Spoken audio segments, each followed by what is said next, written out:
ಆದರೆ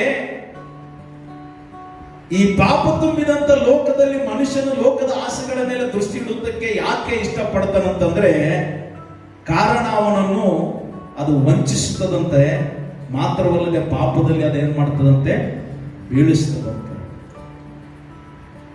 ಕಣ್ಣು ಯಾವ ರೀತಿಯಾಗಿ ಇಟ್ಟನಂತೇಳಿ ಒಂದು ಸಾರಿ ನಿಮಗೆ ಕೀ ವಚನ ಓದಿಸಿ ಮುಖ್ಯ ಸಂದೇಶಕ್ಕೆ ಹೋಗ್ತೀನಿ. ಮತ್ತಾಯನ ಬರೆದ ಸುವಾರ್ತೆ 6ನೇ ಅಧ್ಯಾಯ 22ನೇ ವಚನದಲ್ಲಿ ಒಂದು ಮಾತು ಬರೆಯಲ್ಪಟ್ಟಿದೆ. The book of Matthew chapter 6 verse 22 ಈ ರೀತಿಯಾಗಿ ಹೇಳ್ತಾನೆ, ಕಣ್ಣು ದೇಹಕ್ಕೆ ದೀಪವಾಗಿದೆ, ಹೀಗಿರುವಲ್ಲಿ ನಿನ್ನ ಕಣ್ಣು ನೆಟ್ಟಗಿದ್ದರೆ ನಿನ್ನ ದೇಹವೆಲ್ಲ ಬೆಳಕಾಗಿರುವುದಂತಾರೆ.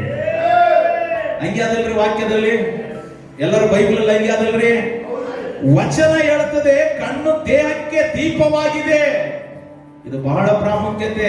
ನಿನ್ನ ಕಣ್ಣು ನೆಟ್ಟಗಿದ್ರೆ ನಿನ್ನ ದೇಹವೆಲ್ಲ ಬೆಳಕಾಗಿರುತ್ತದಂತೆ. ಇವತ್ತು ನಿನ್ನ ದೃಷ್ಟಿ ಯಾವುದರ ಮೇಲೆ ಇದೆ? ನಿನ್ನ ದೃಷ್ಟಿಕೋನ ಯಾರ ಮೇಲೆ ಇದೆ? ನೀನು ಯಾವುದನ್ನು ನೋಡ್ತಾ ಇದೀಯ? ಯಾರನ್ನು ನೋಡ್ತಾ ಇದೀಯ? ಭೋಗಗಳನ್ನು, ಈ ಲೋಕದ ಆಸೆಗಳನ್ನು, ಶರೀರದ ಆಸೆಗಳನ್ನು? ಒಂದು ವೇಳೆ ಈ ದೃಷ್ಟಿ ಇವುಗಳ ಮೇಲೆ ಇದ್ರೆ, ಬೈಬಲ್ ಹೇಳುತ್ತದೆ ಶರೀರ ಭಾವದವುಗಳ ಮೇಲೆ ಮನಸ್ಸಿಡುವುದು ಮರಣ, ಪವಿತ್ರಾತ್ಮಗಳ ಮೇಲೆ ಮನಸ್ಸಿಡುವುದು ಜೀವ. ಅದಕ್ಕೆ ಕಣ್ಣು ನೆಟ್ಟಗಿದ್ರಂತ ಬರೆದಿದೆ. ಬಹಳ ನನಗೆ ಇಷ್ಟ ಆಯ್ತಿದ್ದು ವಚನ. ಕಣ್ಣು ನೆಟ್ಟಗಿದ್ರೆ ದೇಹವೆಲ್ಲ ಬೆಳಕಾಗಿರ್ತದಂತಾರೆ. ಇವತ್ತು ನನ್ನ ನಿನ್ನ ಕಣ್ಣು ಹೇಗಿದೆ, ದೃಷ್ಟಿ ಹೇಗಿದೆ ಎನ್ನುವಂಥದ್ದು ಅರ್ಥ ಮಾಡಿಕೊಳ್ಳಬೇಕು. ಅಪಾರ್ಥ ಮಾಡಿಕೊಳ್ಳಬೇಡ. ನಾನು ಯಾರನ್ನು ಉದ್ದೇಶಿಸಿ ಮಾತಾಡೋದಿಲ್ಲ. ವಾಕ್ಯ ನನ್ನನ್ನು ಕೂಡ ಏನಂತಂದ್ರೆ ಮುರಿಯುವುದಕ್ಕೆ ಸಾಧ್ಯ. ವಾಕ್ಯ ನನ್ನನ್ನು ಕೂಡ ಸರಿಪಡಿಸಲಿಕ್ಕೆ ಸಾಧ್ಯ. ಕೆಳಗಡೆ 23ರಲ್ಲಿ ಬಹಳ ಚೆನ್ನಾಗಿ ಬರೆದಿದ್ದಾನೆ. ನಿನ್ನ ಕಣ್ಣು ಕೆಟ್ಟದಾಗಿದ್ದರೆ, ನೋಡ್ರ ಅಲ್ಲಿ ನೆಟ್ಟಗಿದ್ದರಂತೇಳಿ ಒಂದು ಕಡೆ ಮೇಲೆ ಬರೀತಾ ಇದ್ದಾನೆ, ಕೆಳಗಡೆ ಏನಂತಂದ್ರೆ ನಿನ್ನ ಕಣ್ಣು ಕೆಟ್ಟದಾಗಿದ್ದರೆ ನಿನ್ನ ದೇಹವೆಲ್ಲ, ಅಲ್ಲಿ ಕಣ್ಣು ನೆಟ್ಟಗಿದ್ರೆ ಬೆಳಕು ಅಂತ ಹೇಳ್ತಾನೆ ದೇಹ. ಕಣ್ಣು ಕೆಟ್ಟದಾಗಿದ್ರೆ ದೇಹ ಹೆಂಗಂತಾರೆ? ಕತ್ತಲು. ಕತ್ತಲು ಯಾವುದಕ್ಕೆ ಹೋಲಿಕೆ ಆಗಿದೆ? ಪಾಪಕ್ಕೆ ಹೋಲಿಕೆಯಾಗಿದೆ. ಕತ್ತಲೆಯ ಕಾರ್ಯಗಳು, ಪಾಪದ ಸ್ವಭಾವಗಳು, ಸೈತಾನನ ಅಂಧಕಾರದ ದೊರೆತನಗಳು, ಇವೆಲ್ಲ ಇವುಗಳಿಗೆ ಹೋಲಿಕೆಯಾಗಿದೆ. ಹಾಗಂದ ಮೇಲೆ ಇವತ್ತು ನನ್ನ ಕಣ್ಣು, ನನ್ನ ದೃಷ್ಟಿ ಯಾವುದರ ಮೇಲೆ ಇದೆ? ದೇವರು ಇವತ್ತು ನಿಮಗೆ ಯಾರಿಗಾದ್ರೂ ಮಾತಾಡ್ತಿರ್ಬೋದು. ನನ್ನ ನೆಡ್ಕೊಂಡು ಕೂಡ ನಾನು ಹೇಳ್ತಾ ಇದ್ದೇನೆ. ದೇವರು ಮಾತನಾಡುತ್ತಿರಬಹುದು. ಆದ್ರೆ ಇವತ್ತು ನಾವು ಸರಿ ಹೋಗ್ಬೇಕಾಗಿದೆ. ಇವತ್ತು ಬದಲಾಗಬೇಕಾಗಿದೆ. ಇವತ್ತು ನಾವು ರೂಪಾಂತರ ಹೊಂದಬೇಕಾಗಿದೆ. ಒಂದು ವೇಳೆ ಇವತ್ತು ಬದಲಾಗದೆ ಹೋದರೆ, ರೂಪಾಂತರ ಹೊಂದದೆ ಹೋದರೆ, ಖಂಡಿತವಾಗಲೂ ದೇವರ ಬೆಳಕು, ದೇವರ ಮಹಿಮೆ, ದೇವರ ಅದ್ಭುತಗಳನ್ನು ನಾವು ಕಾಣಲಿಕ್ಕೆ ಸಾಧ್ಯವಿಲ್ಲ. ಅದಕ್ಕೆ ನಿನ್ನ ಕಣ್ಣು ಕೆಟ್ಟದಾಗಿದ್ದರೆ ನಿನ್ನ ದೇಹವೆಲ್ಲ ಕತ್ತಲಾಗಿರುವುದು. ಹಾಗಾದರೆ ನಿನ್ನೊಳಗಿರುವ ಬೆಳಕೆ ಕತ್ತಲಾದರೆ ಆ ಕತ್ತಲು ಎಷ್ಟೆನ್ನಬೇಕು ಎಂಬುದಾಗಿ ಹೇಳ್ತದೆ. ಕಣ್ಣು ಮುಚ್ಚಿದ್ರೆ ಏನ್ ಕಾಣ್ತದೆ ಹೇಳು? ಎಲ್ಲರೂ ಕಣ್ಣು ಮುಚ್ಚ ಒಂದ್ ನಿಮಿಷ. ಕಣ್ಣು ಮುಚ್ಚಿದ್ರೆ ಏನ್ ಕಾಣ್ತಾ ಇದೆ ಹೇಳಿ? ಕತ್ತಲೆ ಕಾಣಕತ್ತದ. ಕರೆಕ್ಟ್ ಅಲ್ರಿ? ಕಣ್ಣು ಮುಚ್ಚಿದ್ರೆ ಏನ್ ಕಂಡಿದ್ರಿ? ಕತ್ತಲೆ ಕಂಡಿತ್ತು. ಈಗ ಕಣ್ಣು ತೆರೆದ್ರೆ ಏನ್ ನೋಡಿದ್ರಿ? ಬೆಳಕು ನೋಡಿದ್ರಿ. ಎಷ್ಟು ಒಳ್ಳೆ ಯೇಸು ಸರ್ವಜ್ಞಾನಿ. ಅದಕ್ಕೆ ಹೇಳಿದ, ನಿನ್ನ ದೃಷ್ಟಿ ಒಂದು ವೇಳೆ ನೆಟ್ಟಗಿದ್ರೆ ಇದು ಬೆಳಕಿರುತ್ತದೆ, ನೀನು ಕಣ್ಣಿದ್ದು ಕೂಡ ನಿನ್ನ ದೃಷ್ಟಿ ಕೆಟ್ಟದಾಗಿದ್ರೆ ಕತ್ತಲೆಯಲ್ಲಿ ಇರುತ್ತೆ ಅಂತ ಹೇಳ್ತಾರೆ. ಹಲ್ಲೆಲೂಯಾ. ಹಾಗಾದರೆ ನನ್ನ ದೃಷ್ಟಿಕೋನ ಯಾವ ರೀತಿಯಾಗಿದೆ, ಯಾರ ಮೇಲೆ ಇದೆ, ಅದು ಬಹಳ ಪ್ರಾಮುಖ್ಯವಾಗಿರುವಂಥದ್ದು. ಇನ್ನೊಂದು ಕಡೆ ಯೇಸು ಸ್ವಾಮಿ ಉದಾಹರಣೆ ಹೇಳಿದ್ದಾನೆ. ಅದು ಹೇಳಿದ ಮೇಲೆ ನಾನು ಆದಿಕಾಂಡಕ್ಕೆ ನಿಮ್ಮನ್ನು ತೆಗೆದುಕೊಂಡು ಹೋಗ್ತಾನೆ. ಲೂಕನ ಬರೆದ ಸುವಾರ್ತೆ 11ನೇ ಅಧ್ಯಾಯ 33ರಿಂದ 36ನೇ ವಚನದಲ್ಲಿ ಒಂದು ದೀಪದ ಬಗ್ಗೆ ಯೇಸು ಸ್ವಾಮಿ ಉದಾಹರಣೆ ಕೊಡ್ತಾನೆ. ಏನಂತ ಹೇಳ್ತಾನೆ ಅಂದ್ರೆ, ಯಾರು ದೀಪವನ್ನು ಹಚ್ಚಿ ಮರೆಯಲ್ಲಾಗಲಿ ಕೊಳದೊಳಗಾಗಲಿ ಇಡುವುದಿಲ್ಲ. ಅಂದ್ರೆ ನೀವು ಈಗಿನ ದಿನಮಾನಗಳಲ್ಲಿ ಕ್ಯಾಂಡಲ್ ಇದೆ, ಅವಾಗೆಲ್ಲ ಕಂದಿಲುಗಳಿದ್ವು, ಚಿಮಣಿಗಳಿದ್ವು, ಹೌದಲ್ರಿ? ಅವ್ರು ಏನ್ ಮಾಡ್ತಾರಂತ ದೀಪವನ್ನು ಹಚ್ಚಿ ಮೇಲಿಡ್ತಾ ಇದಾರಂತೆ. ಯಾರು ಬಚ್ಚಿಡ್ತಿರ್ಲಿಲ್ಲಂತೆ. ಉದಾಹರಣೆ, ಮರೆಯಾಗಿ ಇಡ್ತಿರ್ಲಿಲ್ಲಂತೆ. ಮರೆಯಾಗಿಟ್ರೆ ಅದು ಬೆಳಕಾಗುವುದಿಲ್ಲ. ಅದಕ್ಕೆ ಮೇಲೆ ಯಾಕೆ ಇಡ್ತಿದ್ರಂದ್ರೆ ತಾವು ವಾಸಿಸುವಂತ ಮನೆಗೆ ಏನಾಗಬೇಕು, ಬೆಳಕಾಗಬೇಕಾಗಿತ್ತು. ಸೊ ಅದಕ್ಕಾಗಿ ಯೇಸು ಒಂದು ಉದಾಹರಣೆ ಕೊಡ್ತಾ ಇದ್ದಾನೆ. ದೃಷ್ಟಿ ವಿಷಯದಲ್ಲಿ, ಯಾಕೆ ಬೆಳಕಿನ ವಿಷಯದಲ್ಲಿ ಯೇಸು ಸ್ವಾಮಿ ಮಾತಾಡ್ತದಂದ್ರೆ ಗಮನ ಹರಿಸಬೇಕು. ಮನೆಯೊಳಗೆ ಬರುವವರಿಗೆ ಬೆಳಕು ಕಾಣಿಸುವಂತೆ ಆ ದೀಪ ಸ್ತಂಭದ ಮೇಲೇನೆ ಇಡ್ತಾರಂತಾರೆ. ಆ ದೀಪ 34ನೇ ವಚನ ಹೇಳ್ತದೆ, ನಿನ್ನ ಕಣ್ಣು ದೇಹಕ್ಕೆ ಏನಾಗಿದೆ, ದೀಪವಾಗಿದೆ. ನಿನ್ನ ಕಣ್ಣು ನೆಟ್ಟಗಿರುವಾಗ ಅದರಂತೆ ನಿನ್ನ ದೇಹವೆಲ್ಲ ಬೆಳಕಾಗಿರುವುದು. ಆದುದರಿಂದ ನಿನ್ನೊಳಗಿರುವ ಬೆಳಕೆ ಕತ್ತಲೆಯಾಗಿದೆಯೋ ಏನೋ ನೋಡು. ಎಷ್ಟು ಚೆನ್ನಾಗಿ ಬರ್ತದಂದ್ರೆ, ನಿನ್ನೊಳಗಡೆ ಇರುವಂತ ಬೆಳಕು ಕತ್ತಲಾಗಿದೆಯೋ ಏನೋ ನೋಡು, ಟೆಸ್ಟ್ ಮಾಡ್ಕೋ. ಇವತ್ತು ನಿನ್ನ ದೃಷ್ಟಿ ಕತ್ತಲಲ್ಲಿದೆಯಾ, ಬೆಳಕಿನಲ್ಲಿದೆಯಾ? ನೀವು ವಾಕ್ಯಕ್ಕೆ ವಿರುದ್ಧವಾಗಿ ಏನೆಲ್ಲ ನೋಡ್ತಾ ಇದ್ರಿ ಅದೆಲ್ಲ ಕತ್ತಲೆ. ಅದು ಸ್ತ್ರೀಯಿಂದ ಹಿಡ್ಕೊಂಡು, ಪುರುಷನಿಂದ ಹಿಡ್ಕೊಂಡು, ವಸ್ತುಗಳಿಂದ ಹಿಡ್ಕೊಂಡು, ಅಶ್ಲೀಲ ಚಿತ್ರಗಳಿಂದ ಹಿಡ್ಕೊಂಡು, ಕೆಟ್ಟದನ್ನು ನೋಡುವುದರಿಂದ ಹಿಡ್ಕೊಂಡು, ಇವೆಲ್ಲ ಯಾವುದಕ್ಕೆ ಸಂಬಂಧಪಟ್ಟದ್ದು ಹೇಳ್ರಿ? ಕತ್ತಲು. ಹಾಗಾದ್ರೆ ನೀವು ಕತ್ತಲೆಯಲ್ಲಿದ್ದು ನಾನು ಬೆಳಕಿನವನೆಂಬುದಾಗಿ ಹೇಳಿಕೊಳ್ಳಲಿಕ್ಕೆ ಸಾಧ್ಯನಾ? ಸಾಧ್ಯನೇ ಇಲ್ಲ. ದೇವರು ಯಾವುದಕ್ಕೆ ಕಾರಣ? ಬೆಳಕಿಗೆ ಕಾರಣ. ದೇವರು ಏನಂತ ಹೇಳಿದ, ಯೇಸು ನೀವು ಈ ಲೋಕಕ್ಕೆ ನೀವು ಬೆಳಕಾಗಿರುವವರು, ನೀವು ಕತ್ತಲೆಯಾದ್ರೆ ಅದಕ್ಕೆ ಹೇಳ್ತಾನೆ, ಏನೋ ನೀವು ಆದರೆ ನಿನ್ನೊಳಗಿರುವ ಬೆಳಗ್ಗೆ ಕತ್ತಲೆಯಾಗಿದೆ ನೋಡು ಅಂತ ಹೇಳ್ತದೆ Bible. Let us examine yourself whether you are in darkness or whether you are in light ಎಂಬುದಾಗಿ ಹೇಳ್ತದೆ. ನೀನು ಕತ್ತಲೆಯಲ್ಲಿದ್ದೀಯಾ ಅಥವಾ ಬೆಳಕಿನಲ್ಲಿದ್ದೀಯಾ? ನಿನ್ನನ್ನು ನೀನೇನ್ ಮಾಡು, ಪರೀಕ್ಷೆ ಮಾಡಿಕೊ. ನೀವು ತಪ್ಪು ತಿಳ್ಕೋಬೇಡ್ರಿ, ನಾನು ಬೆಳಕು ಕತ್ತಲು ಅಂದ್ರೆ ಈ ನೋಡುವಂತ ಕತ್ತಲು ಬೆಳಕಿನ ಬಗ್ಗೆ ಮಾತಾಡ್ತಾ ಇಲ್ಲ ನಾನು. ಯೇಸು ಸ್ವಾಮಿ ಉದಾಹರಣೆ ಕೊಟ್ಟಿದ್ದಾನೆ ಕೆಲವೊಂದು ವಿಷಯದಲ್ಲಿ. ಈ ದೇಹಕ್ಕೆ ಕಣ್ಣು ಏನಾಗಿದೆ ಅಂದ್ರೆ ದೀಪ ಅಂತ ಹೇಳ್ತಾರೆ. ವಾ, ದೀಪ ರೀ, 2 ದೀಪಗಳು. ಇದು ಬೆಳಕು ಅಂದ್ರೆ ಈ ಬೆಳಕು ಯಾವಾಗಲೂ ಏನಂದ್ರೆ ಬೆಳಕಿನ ಕಾರ್ಯಗಳ ಮೇಲೆನೆ ಮನಸ್ಸಿಡಬೇಕು, ಶರೀರದ ಕಾರ್ಯಗಳ ಮೇಲೆ ಮನಸ್ಸಿಡಬಾರದು ಎಂಬುದಾಗಿ. ಅದಕ್ಕೆ ಪೌಲ ಒಂದು ಕಡೆ ಹೇಳ್ತಾನೆ, ನೀನು ಸ್ತ್ರೀಯರನ್ನು ನೋಡುವಾಗ ಅಕ್ಕ ತಂಗಿಯರೆಂದು ತಂದೆ ತಾಯಿಗಳೆಂದು ನೀನೇನ್ ಮಾಡಬೇಕು, ಕಾಣಬೇಕು. ಬೇರೆ ದೃಷ್ಟಿಯಿಂದ ನೋಡಬಾರದು. ಪುರುಷನನ್ನಾಗಲಿ ಕೂಡ ಅಣ್ಣ ತಮ್ಮಂದಿರೆಂಬುದಾಗಿ ಭಾವಿಸಬೇಕು. ನೀವು ನನ್ನ ಸಂದೇಶ ಯಾವ ರೀತಿಯಾಗಿ ಅರ್ಥ ಮಾಡಿಕೊಡ್ತಾರೆ ಗೊತ್ತಿಲ್ಲ, ಆದ್ರೆ ಬೈಬಲ್ ಅಲ್ಲಿ ಇರುವಂತ ಸನ್ನಿವೇಶನ ನಾನು ನಿಮ್ಮ ಮುಂದೆ ಇಡ್ತಾ ಇದ್ದೀನಿ. ಇವತ್ತು ಈ ಪ್ರಸಂಗ ಮಾಡೋದಕ್ಕಿಂತ ಮುಂಚಿತವಾಗಿ ನಿನ್ನೆ ರಾತ್ರಿ ಇದು ನನಗೆ ಉಪದೇಶ ಮಾಡಿದೆ, ಈಗ ನಾನು ನಿಮಗೆ ಉಪದೇಶ ಮಾಡ್ತಾ ಇದ್ದೀನಿ. ಏನು ನಮ್ಮ ದೃಷ್ಟಿ ಯಾವುದರ ಮೇಲೆ ಇದೆ? ಏನ್ರಮ್ಮ ನಿಮ್ಮ ದೃಷ್ಟಿ ಯಾವುದರ ಮೇಲೆ ಇದೆ? ಅದು ಬಹಳ ನೀವು ವಿಮರ್ಶೆ ಮಾಡಿಕೊಡಬೇಕಾಗಿದೆ. 35ನೇ ವಚನದಲ್ಲಿ ಇನ್ನೊಂದು ಮಾತು ಹೇಳ್ತಾನೆ ಯೇಸು ಸ್ವಾಮಿ, ಅದೇ ಲೂಕ 11:35, ನಿನ್ನ ದೇಹವೆಲ್ಲ ಬೆಳಕಾಗಿದ್ದು. 36ನೇ ವಚನ, ಒಂದು ಭಾಗದಲ್ಲಿಯೂ ಕತ್ತಲಿಲ್ಲದಾಗಿದ್ದರೆ ದೀಪವು ಒಳೆದು ನಿನಗೆ ಬೆಳಕನ್ನು ಕೊಡುವ ಕಾಲದಲ್ಲಿ ಹೇಗೋ ಹಾಗೆ ಅದು ಪೂರ್ಣವಾಗಿ ಬೆಳಕಾಗಿರುವುದು ಅಂದನು.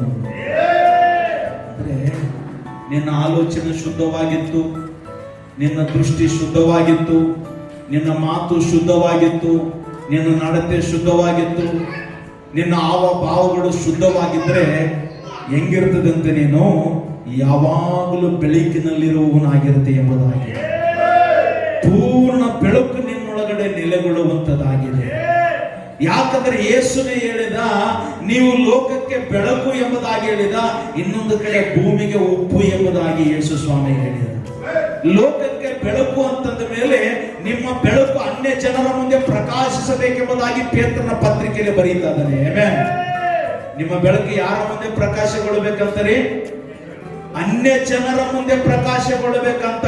ಅನ್ಯ ಜನರ ಮುಂದೆ ನಿಮ್ಮ ಬೆಳಕು ಪ್ರಕಾಶಗೊಳ್ಳಬೇಕಂತಂದ್ರೆ ನಿಮ್ಮ ನಡತೆ, ನಿಮ್ಮ ಸ್ವಭಾವ, ನಿಮ್ಮ ಹಾವ ಭಾವ ಎಲ್ಲವೂ ಬದಲಾಗಬೇಕಾಗಿದೆ. ಅಂದಾಗ ಮಾತ್ರ ಇಗೋ ನೀವು ನಡೆದಾಡುವ ಸುವಾರ್ತೆಗಳಾಗ್ತೀರಿ. ಇವರೊಳಗಡೆ ಜೀವ ಸ್ವರೂಪನಾದ ದೇವರಿದ್ದಾನೆ ಎಂಬುದಾಗಿ ಹೇಳಲಿಕ್ಕೆ ಸಾಧ್ಯ. ಇವರು ಆಕಾಶವನ್ನು ಭೂಮಿಯನ್ನು ಸೃಷ್ಟಿ ಮಾಡಿದಂತ ದೇವರನ್ನು ಆರಾಧಿಸುವರು ಎಂಬುದಾಗಿ ಅಂದಿನ ದಿನಗಳಲ್ಲಿ ಮಾತನಾಡಿದಾಗ ನಿಮಗೂ ಕೂಡ ಆಡ್ಲಿಕ್ಕೆ ಸಾಧ್ಯ ಪ್ರಿಯರೇ. ಇದು ಯಾವಾಗ? ಬೆಳಕಿನಲ್ಲಿ ನಡೆದಾಗ. ಯಾವಾಗ? ನಮ್ಮ ಇಡೀ ಶರೀರದಲ್ಲಿ ದೀಪ ಬೆಳಗಿದಾಗ. ಇನ್ನೊಂದು ಕಡೆ ದೀಪ ಯಾರಾಗಿದ್ದಾರೆ ಅಂತೇಳಿ ಕೂಡ ನಾನು ಮುಂದೆ ಬರ್ತೀನಿ. ನಾನು ಜಸ್ಟ್ ನಿಮಗೆ ಇದನ್ನ ಔಟ್ಲೈನ್ ಆಗಿ ನಾನು ನಿಮಗೆ ಹೇಳ್ತಾ ಇದ್ದೀನಿ. ಯಾಕಂತಂದ್ರೆ ದೃಷ್ಟಿ ಬದಲಾದ್ರೆ ಕೇಡು ಖಂಡಿತ. ಏನು ಖಂಡಿತಾರೆ? ಎಸ್. ಯಾರಾದ್ರೂ ಆದಿಕಾಂಡದಲ್ಲಿ 3ನೇ ಅಧ್ಯಾಯ 6ನೇ ವಚನ ನೀವೆಲ್ಲರೂ ಓದುವುದಾದ್ರೆ ದೇವರು ಏನ್ ಹೇಳಿದ್ರು ಅಂದ್ರೆ, ತೋಟದಲ್ಲಿರುವಂತ ಎಲ್ಲ ಮರಗಳ ಹಣ್ಣನ್ನು ನೀವು ಯಥೇಚ್ಛವಾಗಿ ತಿನ್ಬಹುದು, ತೋಟದ ಮಧ್ಯದಲ್ಲಿರುವಂತ ಹಣ್ಣನ್ನು ಏನ್ ಮಾಡಬಾರದು, ತಿನ್ನಬಾರದು ಎಂಬುದಾಗಿ ಹೇಳಿದ. ತಿನ್ನಬಾರದು ಎಂಬುದಾಗಿ ಹೇಳಿದ ಮೇಲೇನೆ ಕಣ್ಣು ಅದರ ಮೇಲೇನೆ ಬಿತ್ತು ನೋಡಿ. ಯಾವುದು ಮಾಡಬಾರದು ಎಂಬುದಾಗಿ ಹೇಳ್ತೀವಿ ಅದನ್ನೇ ಮಾಡಬೇಕೆಂಬುದಾಗಿ ಆಸೆ ಪಡ್ತಾರೆ ಕೆಲವೊಬ್ರು. ಕಿವಿಗೆ ಹೇಳಿರ್ತಾರೆ ಯಾರ ಮುಂದೆ ಹೇಳ್ಕೊಡ್ರಿ ಅಂತೇಳಿ, ಅದೇ ಬೇಗ ಹೋಗಿ ಲೀಕ್ ಆಗಿರ್ತದೆ. ಇಲ್ಲಿ ಆದಿಕಾಂಡದಲ್ಲಿ 3ನೇ 6ನೇ ವಚನದಲ್ಲಿ ಯಾವುದನ್ನು ದೃಷ್ಟಿಸಿ ನೋಡಬಾರದೆಂಬುದಾಗಿ ದೇವರು ಹೇಳಿದರು, ಅದನ್ನು ದೃಷ್ಟಿಸಿ ನೋಡಿದಳು. ಯಾರು? ಅವ್ವ.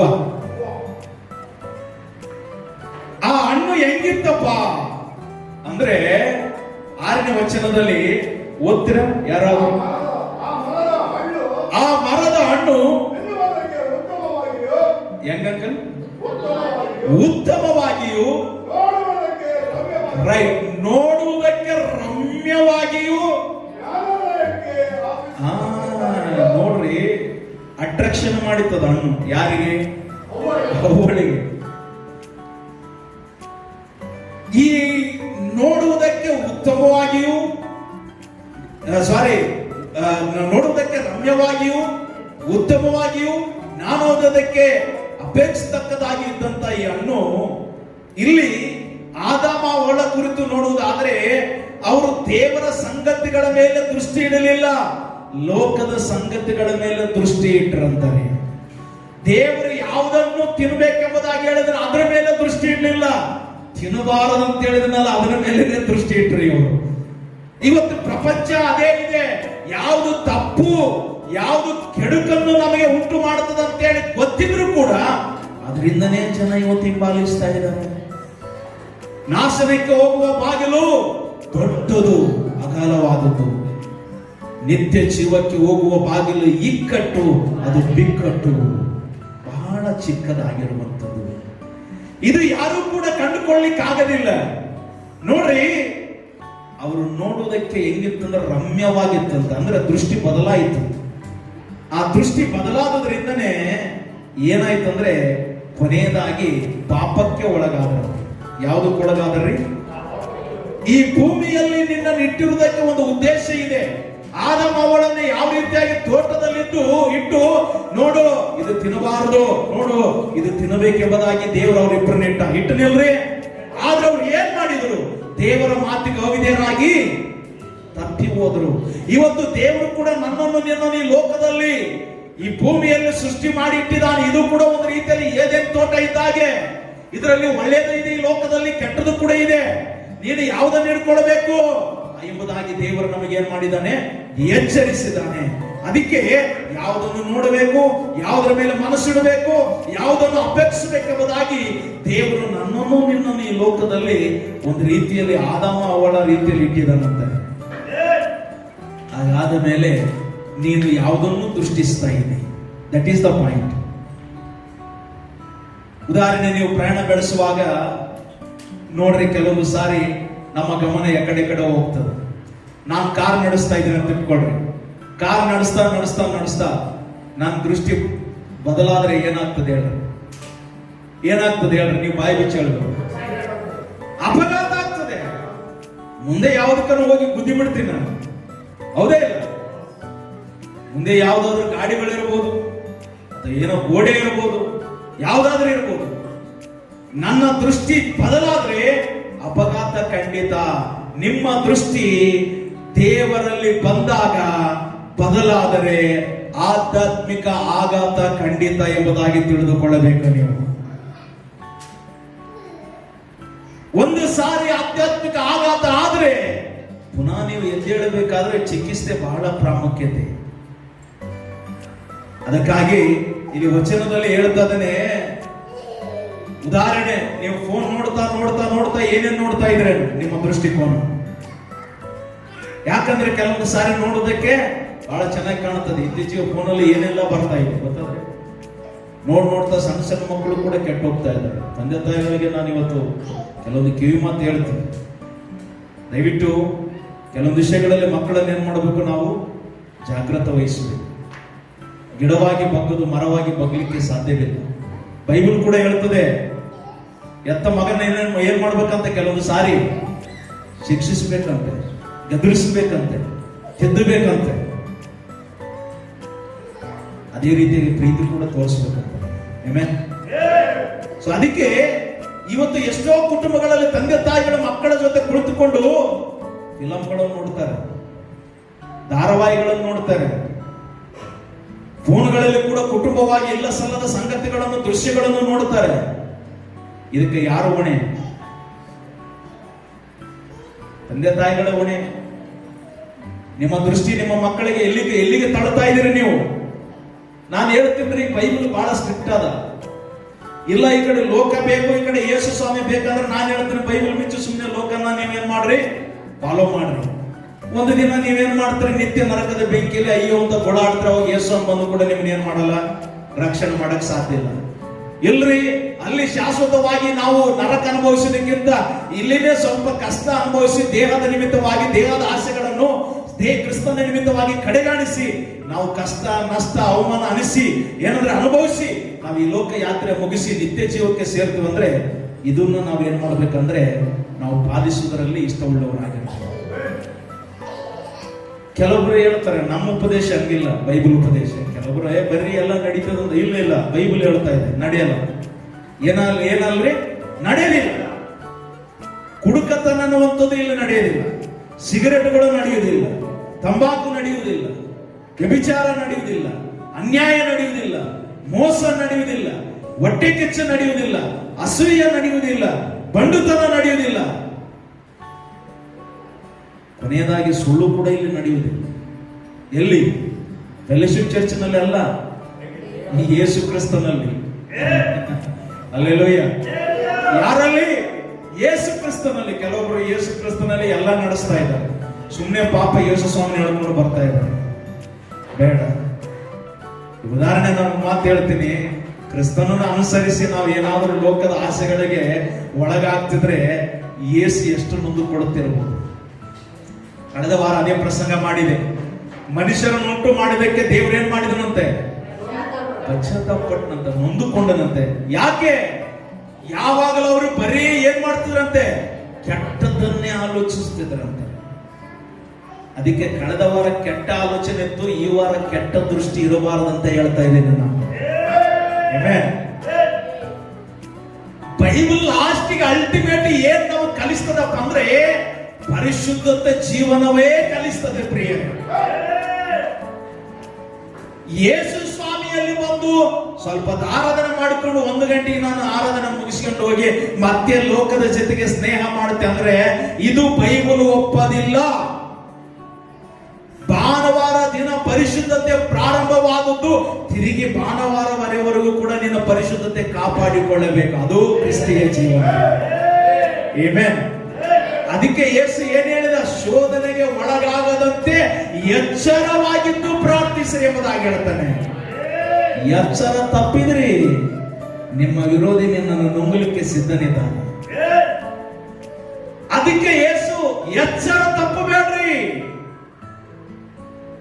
ಬೇಸರಗೊಳ್ಳದೆ ಏನ್ ಮಾಡ್ರಿ, ತಪ್ಪದೆ ಮಾಡ್ರಿ, ಬೇಸರಗೊಳ್ಳದೆ ಪ್ರಾರ್ಥನೆ ಮಾಡ್ರಿ, ಎಡಬಿಡದೆ ಪ್ರಾರ್ಥನೆ ಮಾಡ್ರಿ.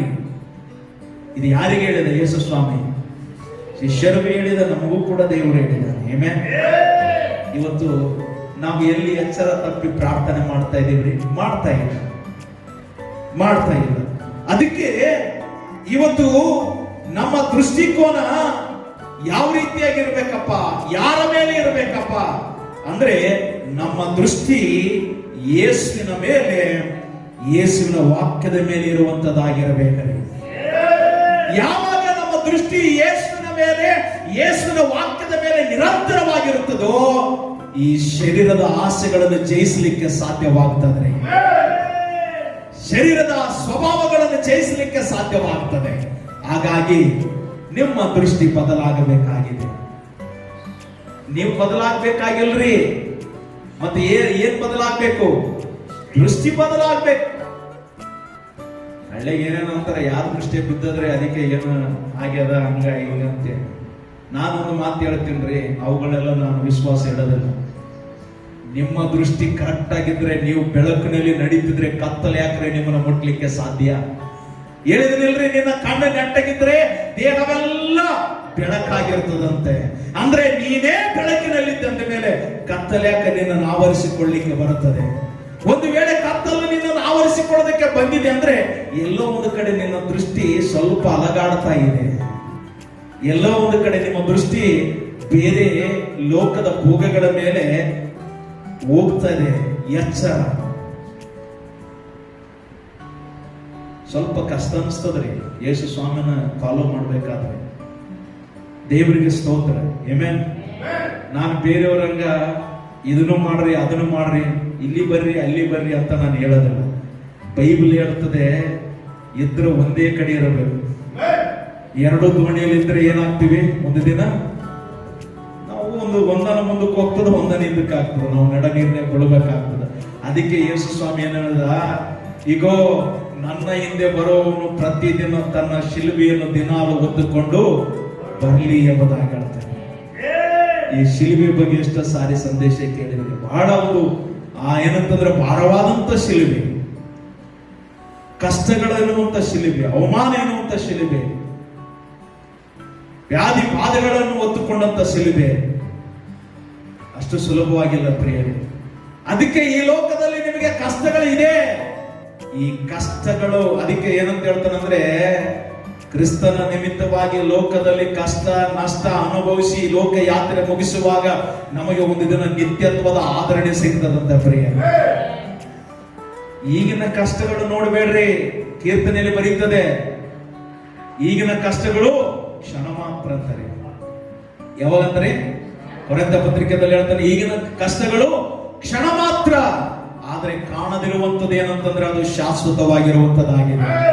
ಆ ಕಾಣದಿರುವಂತ ನಿತ್ಯ ಜೀವವೇ ಶಾಶ್ವತವಾಗಿರುವಂತದನ್ನು ನಾನು ನೀನು ನೋಡ್ಬೇಕಂದ್ರೆ ಈ ಕಡೆ ಅವಮಾನ ಸಹಿಸಿಕೊಳ್ಳಬೇಕು, ಆರೋಪ ಸಹಿಸಿಕೊಳ್ಳಬೇಕು, ಒಂದೇಟು ಹೊಡೆದ್ರೆ ಹೊಡಿಸ್ಕೊಳ್ಬೇಕು. ನಮ್ಮ ದೃಷ್ಟಿ ಬದಲಾಗಬೇಕು. ಕ್ರಿಸ್ತನ ನಿಮಿತ್ತವಾಗಿ ಶರೀರ ಜಜ್ಜಬೇಕಾಗಿದೆ. ಕಣ್ಣಿನ ಆಸೆ, ಬದುಕು ಬಾಳಿನ ಡಂಬ ಬರೆಯಲ್ಪಟ್ಟಿದೆ. ಮೊದಲನೇ ಯಮನ 4ನೇ ಅಧ್ಯಾಯ 2, 3, 4 ಓದ್ಕೊಂಡು ಹೋಗುವುದಾದ್ರೆ, ಲೋಕವನ್ನಾಗಲಿ ಲೋಕದಲ್ಲಿರುವಗಳನ್ನಾಗಲಿ ಏನ್ ಮಾಡಬೇಡ್ರಿ?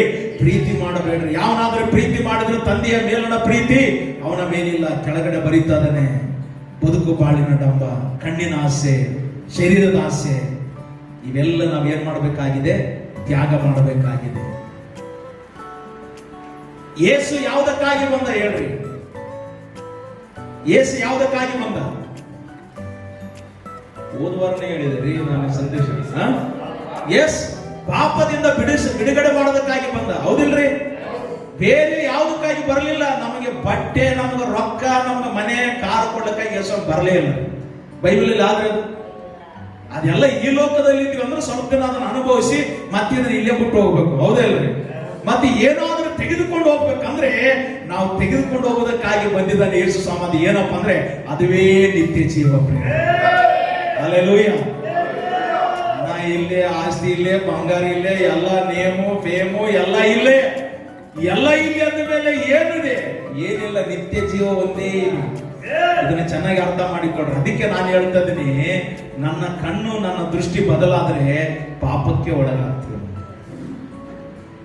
ದಾವಿದ ಯುದ್ಧಕ್ಕೆ ಹೋಗಂದ್ರೆ ಹೋಗ್ಲಿಲ್ಲ, ಏನ್ ಮಾಡ್ಲಿಲ್ಲ, ಹೋಗ್ಲಿಲ್ಲ. ಯುದ್ಧಕ್ಕೆ ಹೋಗಂದ್ರೆ ಹೋಗ್ಲಿಲ್ಲ. ಲಾಸ್ಟಿಗೆ ಏನ್ ಮಾಡಿದ, ಸಂಜೆ ಹೊತ್ತು ಮ್ಯಾಳಿಗೆ ಮೇಲೆ ವಾಕಿಂಗ್ ಮಾಡಕತ್ತಿದ. ಏನ್ ಮಾಡಕತ್ತಿದ, ವಾಕಿಂಗ್ ಮಾಡಬೇಕಾದ್ರೆ ಉರಿಯನ ಹೆಂಡತಿ ಸ್ನಾನ ಮಾಡೋದು ನೋಡಿದ. ಅವನ ದೃಷ್ಟಿ ಎಲ್ಲೂ ಇತ್ತು, ಆಕೆಯ ಮೇಲೆ ಬಿತ್ತು. ಇದು ಮತ್ತೆ ಅಪರ್ಥ ತಿಳ್ಕೊಬೇಡ್ರಿ, ದೃಷ್ಟಿಕೋನದ ಬಗ್ಗೆ ಮಾತಾಡ್ತಾ ಇದ್ದೀನಿ ಅಂತೇಳಿ ನಾನು ಇದನ್ನು ಮಾತಾಡ್ತಾ ಇದ್ದೇನೆ. ಅವನ ದೃಷ್ಟಿ ಆಕೆಯ ಮೇಲೆ ಬಿದ್ದಾಗ 51ನೇ ಕೀರ್ತನೆ ಬರೀತಾ ಇದ್ದಾನೆ. ಅವಾಗಲೇ, ಪ್ರೀತಿ ಸ್ವರೂಪನಾದ ದೇವರೇ, ಪಾಪಿಯಾದ ನನ್ನನ್ನು ಕರಗಿಸಿ. ಆದ್ರೆ ದೇವರು ತೋರಿಸಿದ ಕಾರ್ಯಕ್ಕಾಗಿ ಅವನು ಹೋಗಿದ್ರೆ ಅವನು ಏನ್ ಮಾಡ್ತಿರ್ಲಿಲ್ಲ, ಪಾಪಕ್ಕೆ ಒಳಗಾಗ್ತಿರ್ಲಿಲ್ಲ. ಅದಕ್ಕೆ ನಾನು ಹೇಳ್ತೀನಿ, ಯಾಕೆ ನೀವು ಸಂಡೆ ಬರ್ರಿ ಅಂತಂದ್ರೆ, ಒಂದ್ ವೇಳೆ ಸಂಡೆ ಬರ್ಲಿಲ್ಲ ಅಂದ್ರೆ ನಿಮ್ಮ ದೃಷ್ಟಿ ಬದಲಾಯ್ತು ಅಂದ್ರೆ ಎಲ್ಲೆಲ್ಲೋ ಪಾಪದ ಕಾರ್ಯಗಳಿಗೆ ಸೈತನ ಕರ್ಕೊಂಡು ಹೋಗ್ತಾನೆ. ಆಮೆನ್. ಸೊ ಅದಕ್ಕಾಗಿ ಈ ದಾವಿದ ಏನಾದನಂದ್ರೆ ಅವತ್ತು ಹೋಗಲಿಲ್ಲ. ಹೋಗದಿರುವಂತ ಕಾರಣ ಅವನ ದೃಷ್ಟಿ ಏನಾಯ್ತಂದ್ರೆ ದೇವರ ರಾಜ್ಯದ ಮೇಲೆ ಬೀಳಲಿಲ್ಲ, ಸೈತಾನನ ರಾಜ್ಯದ ಮೇಲೆ ಅವನ ದೃಷ್ಟಿ ಬಿದ್ದು, ಬೆತ್ಷೆಬ ಮೇಲೆ ದೃಷ್ಟಿ ಬಿತ್ತು. ಕೊನೆಯದಾಗಿ ಅವನು ಪಾಪಕ್ಕೆ